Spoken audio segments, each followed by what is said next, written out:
premier contrat et quel est désormais ce que nous avons signé. Le redressement a commencé aussi avec la réactivation du Comité national de la dette publique. Évidemment, tout le monde se pose la question de savoir mais comment cela a-t-il pu arriver sans que les ressorts de vigilance de l'État ne puissent se déployer. Évidemment, ils ont désactivé tout ce qui aurait pu donner l'alerte pour qu'on puisse freiner ou faire freiner des quatre fers. Aujourd'hui, quel que soit le marché qui est attendu, l'avis du Comité national de dette publique est systématiquement requis, ce qui permet au Trésor d'avoir une visibilité sur l'endettement. Mesdames, Messieurs, le redressement a commencé et se poursuit. Cette semaine, j'ai convoqué une session extraordinaire de l'Assemblée nationale pour le vote de 4 lois sur la transparence.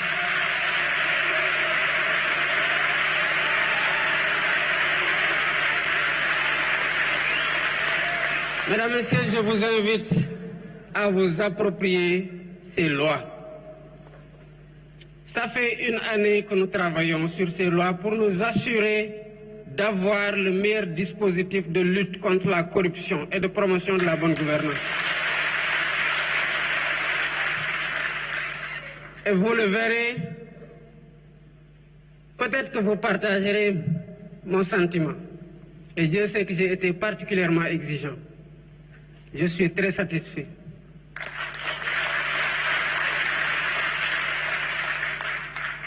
Ces lois contribueront à renforcer significativement le dispositif opérationnel de lutte contre la corruption et de promotion de la transparence et de la bonne gouvernance.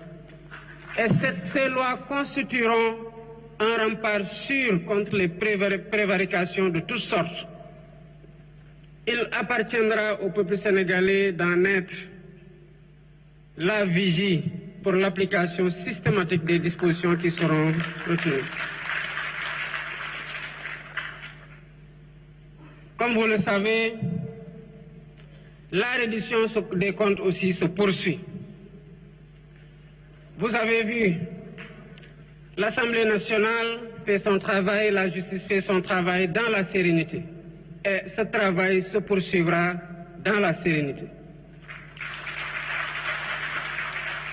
Pour ce qui concerne la taille de l'État, le redressement aussi a déjà commencé. Nous avons dissous le Haut Conseil des collectivités territoriales et le Conseil économique, social et environnemental. Qu'est-ce que nous avons fait par la suite des budgets de ces deux institutions? Nous avons recruté 2000 enseignants.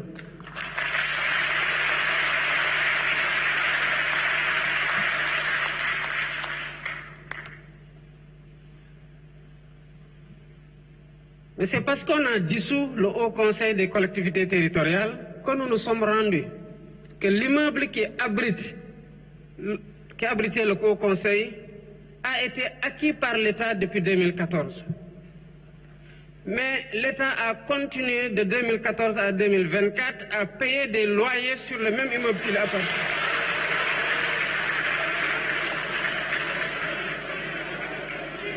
Et cela pour un coût cumulé d'au moins 3 milliards en 2024.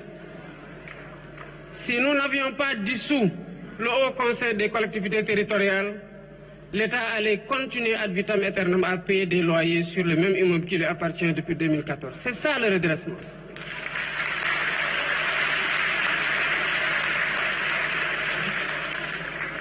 Ces institutions ont été dissoutes, mais le Sénégal continue à marcher, et mieux.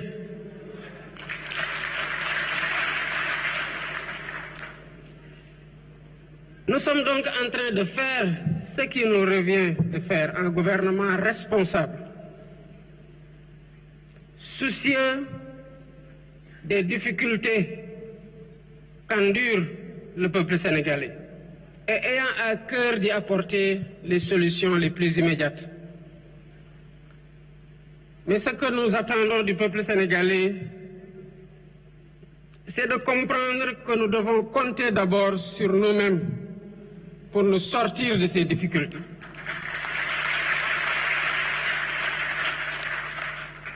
Mesdames, Messieurs, à chaque fois que nous allons dans les pays qui se développent, disons-nous bien que Dieu n'a descendu dans ces pays que des hommes et des femmes avec 2 mains, 5 doigts dans chaque main.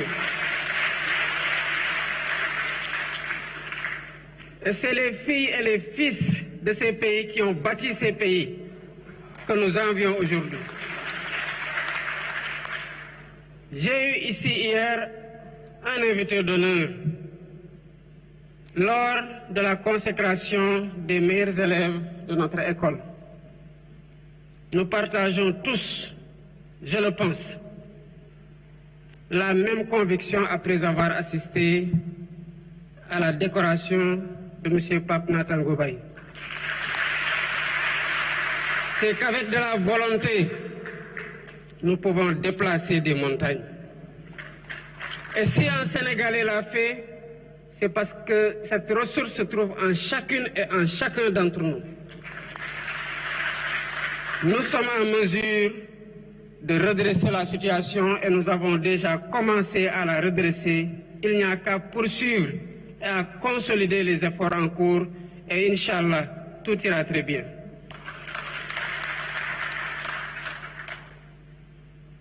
J'appelle le peuple sénégalais à se mettre derrière son gouvernement, à le soutenir et à soutenir le plan de redressement.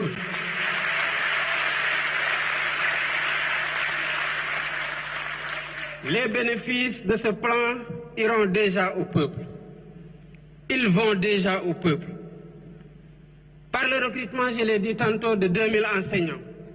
Par le recrutement projeté de 500 enseignants du supérieur. Par le recrutement de 200 enseignants pour la formation professionnelle et technique.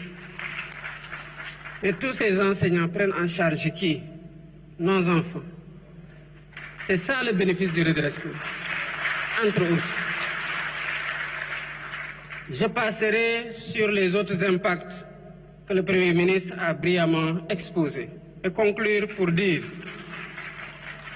à l'ensemble du peuple sénégalais que ce que nous vous avons présenté et que nous envisageons de faire ne se fera pas sans vous.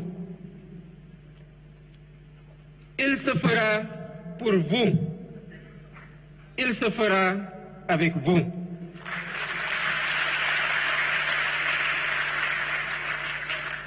Voilà pourquoi, depuis mon élection, j'ai mis en place une gouvernance de concertation qui a donné lieu déjà à plusieurs assises ou états généraux, à l'occasion desquels nous nous sommes parlé dans la vérité. Et nous avons ensemble conçu des solutions que nous avons considérées comme étant les meilleures et les plus adaptées à la situation. Il nous faut les dérouler dans la solidarité, dans l'effort permanent, dans le sérieux, avec la résilience qu'il faut. Et tout ira bien, Inch'Allah. Je vous remercie de votre attention.